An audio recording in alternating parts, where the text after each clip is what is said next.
All right, we're back with episode 7 of Agree with Austin. Now, can you tell me who I'm with today?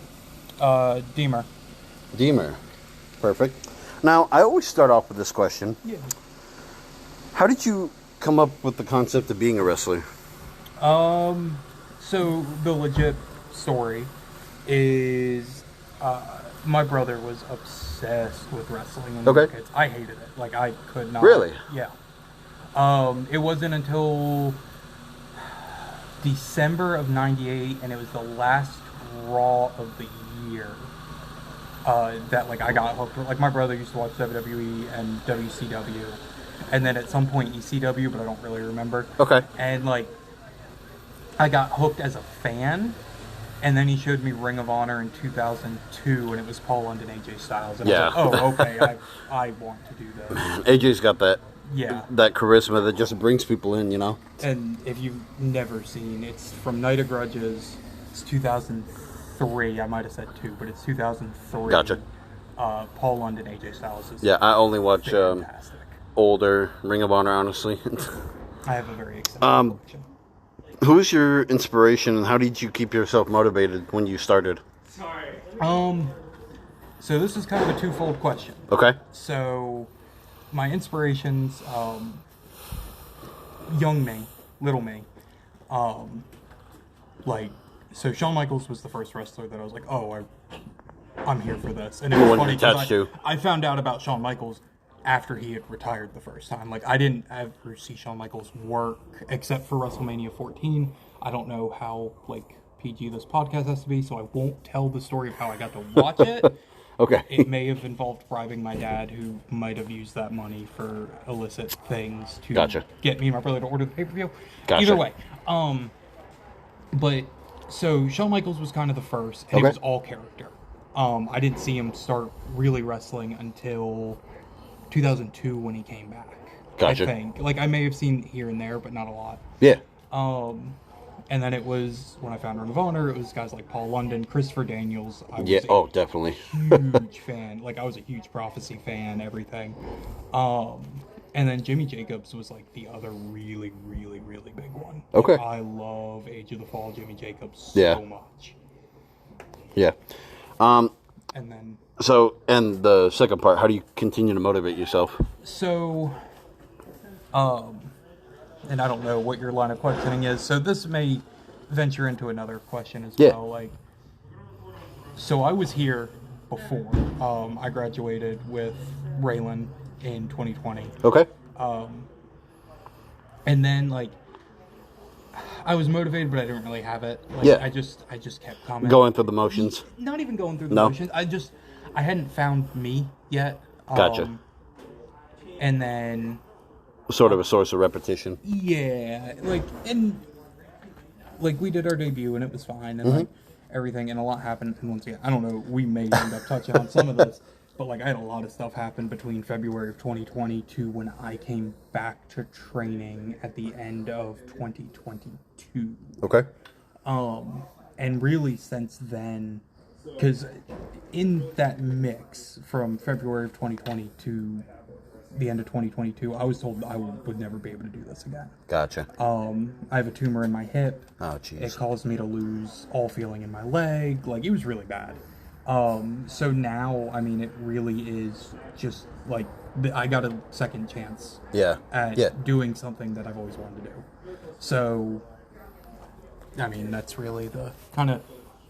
That's what keeps me motivated. Now that, and, like, I got kids, and, like, you know, I'm a foster dad, so, like, I came from a bad environment to give these kids, like, that vision of, hey, you know, you don't have to let that define you, and you can do something big. Like, you know, is really important to me. That's great.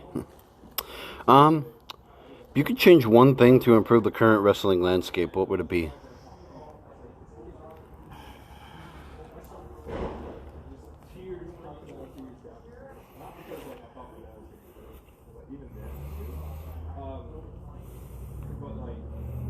That's a really good question. I really don't have an answer for you. I'm going to be honest. No, you're good. I'm trying to think, and, like, you know, unfortunately, like, I don't have a lot of time to watch a lot of wrestling. Yeah. So, like, everything I see is really good. Mm-hmm. So I really don't have it, and I guess the only thing I'd say is like less is more, and that's really just in the amount of wrestling that is on at any given time. Yeah, because look, you got what, like New Japan, you got Impact, Ring of Honor, NWA, you got freaking WWE, AEW. Yeah, I mean, and it's literally on every single day of the week. Yeah, like 8-year-old me would be in heaven. 33-year-old me is like, oh my god, I can't keep up with any of this. Yeah.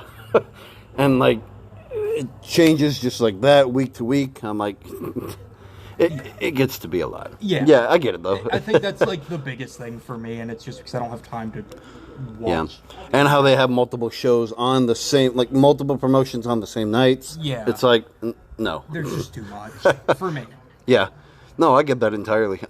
Imagine you can be in my spot and have the chance to interview any wrestler, past, present, dead or alive. Who would it be? Oh man, I probably have a laundry list of people. Like, I mean, obviously going back to it, like Jimmy Jacobs. Yeah. Shawn Michaels.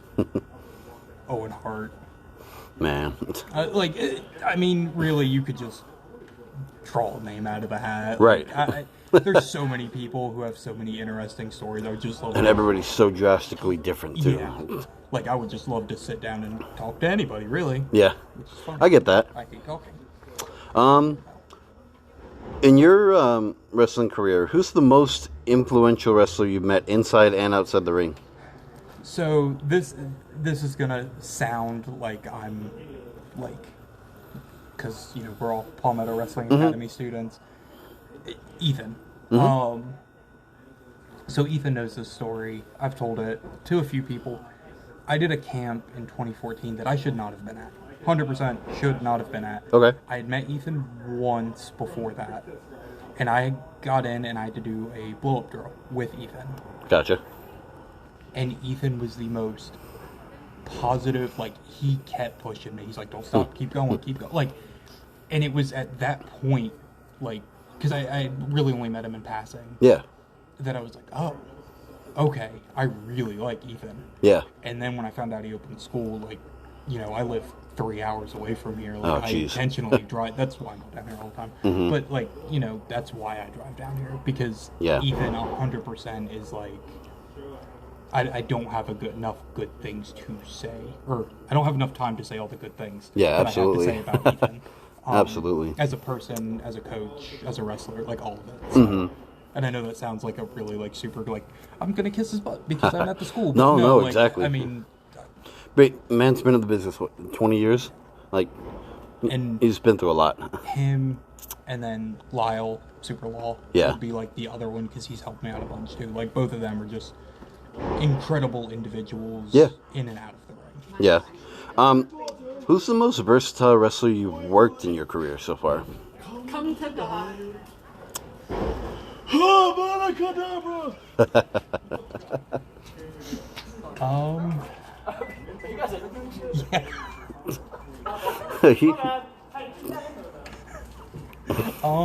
Trying to think of, like...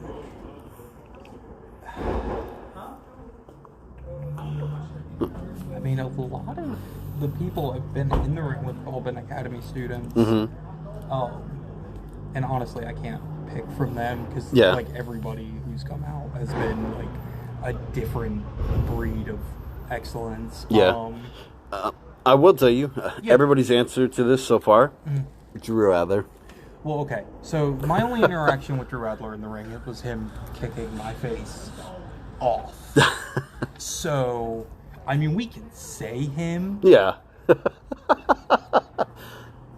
Technically, he just hit me really hard. So, but yeah, I mean, like, that was my return to PCW. Okay. 3.5 years was I literally came out and Drew kicked my face off, hit me, and but what a way to come back. Like, it was when he was still PCW champion. Yeah. I think it was the night he lost the belt, but it was still, like, he was, I can at least say that, like, I tuckered him out a little bit. Yeah, he kicked me at least once. But yeah, I mean, it would probably be Drew.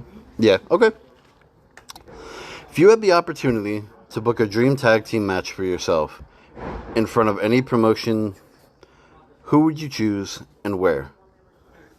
Let's run traditional tag, Okay. 2v2. Okay. Who's your partner? Who are you facing?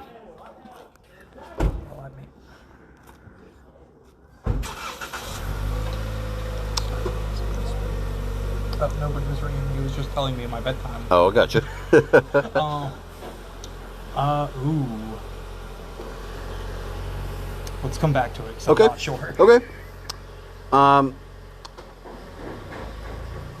Who do you think is the most underrated wrestler in the industry now? From what you've seen. Yeah. Trying to think of who's out there who's just like I really feel is insane. Whether that's independent scene, on TV. All up to you.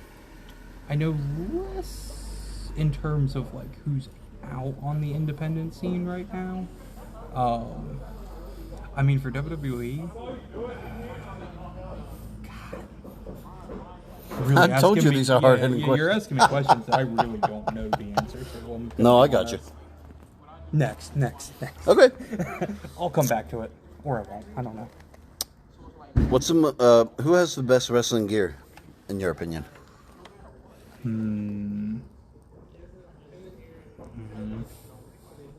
mean, I'm a big fan of mine, Okay. but And for those who don't know you, can you describe what your gear is like? oh, I was totally joking. It's just it's half checkered pants and half black pants and a leather jacket and a sleeveless hoodie. I mean, I don't know. Like Seth Rollins always has really interesting gear. every time I see him. he does. Like it always at least keeps me. Oh, like, it's so like oh. vibrant. It's Yeah. like bam, whoa. I mean, I kind of really love Orange Cassidy's gear. Simple. Yeah. Just There's so many that are so good. But yeah, let's say those two. Okay. Realistically. Most iconic / favorite wrestling theme. Ooh. I don't know if it counts as a theme, but what's the name of it? It's the DX theme done by Run DMC. I don't think they ever used it as an entrance. Okay. But I 100% will play that. Like, it's on my playlist. And if we're going by music that was actually used, As like an entrance. yeah, like, I'm a big fan of I Walk Alone. Okay. Battista's theme. Okay. And Cody Rhodes' theme, because it gets stuck in my head all the time. Too much. Yeah. But, yeah, I mean, like, I love, whoever I said first, I've already lost my train. DX. Yeah, yeah. DX's is like my favorite, and then Batista's is probably a close second. Okay. Great ones. Do you prefer working as a face or a heel? And to you, which one is easier to get over as? So I love working as a heel. Okay. For me, I think it's way easier because I'm, not that you'd know because I've rambled this entire time, but like I'm a very reclusive person. Like I don't talk a lot. Okay. But I have found it much easier to get over as a heel. Maybe it's because I have a punchable face. I don't really know. But like realistically, like I find it much easier to do that. Okay. Even though the times I've worked face, like in training, like I always have fun, but I think it's just easier. I feel more comfortable being a heel. I got you. What's the most innovative wrestling match type you've seen? And would you ever see yourself in a match like that? All right, so let's see. I was watching wrestling when the TLC match came out, and that blew my mind. I was not watching wrestling when the Hell in a Cell started in '97, but like that one also blew my mind. Crazy the ideas they come up with, man. Like I'm not. Those are probably the biggest two, and yeah. Like death matches are crazy, but I think my wife would kill me, and I don't want to scar my children. So No, 100% get that. but yeah, like a TLC match, like I would do. I'm not jumping off a ladder, but I'll do it. Well, if you could choose a wrestler to have their own TV show, reality TV show, who would it be?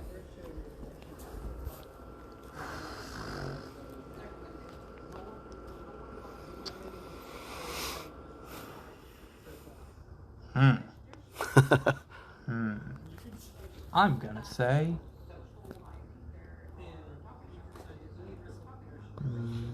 me. Okay. What would you call it? Oh, what? Oh, easy.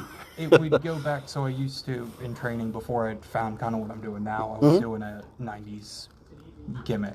Okay. Like, we were just, I was stuck in the 90s and I had a shirt. Man Out of Time? Yeah, kind of. Okay. And I had a shirt. One of my favorite TV shows of all time is Boy Meets World. Okay. And it was Deemer Meets World. 100%. There are a million other people that'd be way more interesting, but it'd be funny. Yeah. Okay. Like a man at a time sort of thing. Kind of like what Tony Storm's doing right now with like the timeless whatever. I did it first. Yeah. I mean, technically, yeah, you did, but Does it way better than I did. I was just dumb. That's really the whole thing. What's the most jaw-dropping wrestling spot you witnessed? I feel like it's super cliche. Okay. But when I first saw it, I was a kid, and my mind went. Was Mankind get thrown off the cell? Oh yeah. Like, because I was probably 8 when I saw it. Because my brother had some stuff, so like he would show me, especially once I got interested, and he wasn't forcing me to watch. Yeah. He used to hog my TV on Monday nights. I used to be real mad about it. Mm-hmm. But like he started showing me stuff, and like the first time I saw that, I was like, "Oh, he's dead." Right. That man has died. Right. And I mean, and how he gets back up, it's like. And then I read his book and everything, but that's probably like the biggest one that like just pops in my mind of like, oh no, that was something. Yeah. See, I recently went to Revolution, Sting's last match, and I witnessed it live. Darby Allin jumping off of a ladder into glass panes. Yeah. The ladder was set up in the ring, so he like did his coffin drop onto glass panes that were set up on chairs. He was on the ground, like in feral position for like 15, 20 minutes. I was like, that man is dead. Yeah. Oh, yeah, no. And his back looked like a cheese grater went through it. I was like, no.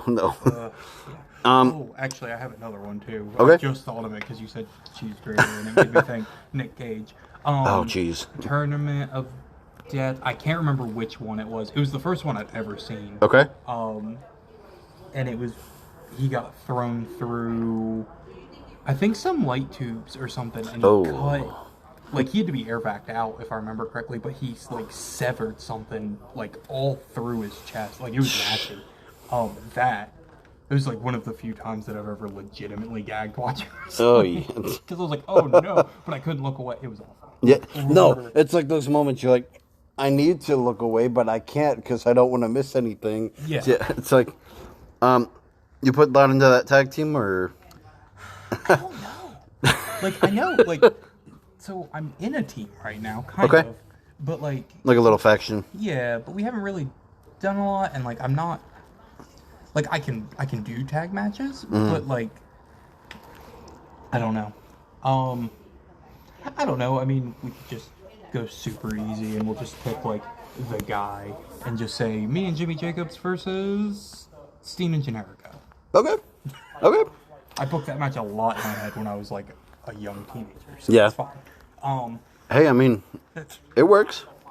What moves, in fear of injury, like real-life injury, will you not take? At this point, I'm sure there's moves.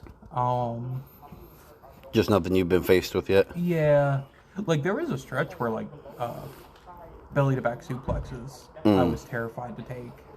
And it's only because, like, I landed on my head once in training due to my own stupidity. Okay. And they terrified me for the longest time. Oh, jeez. But there's not, like...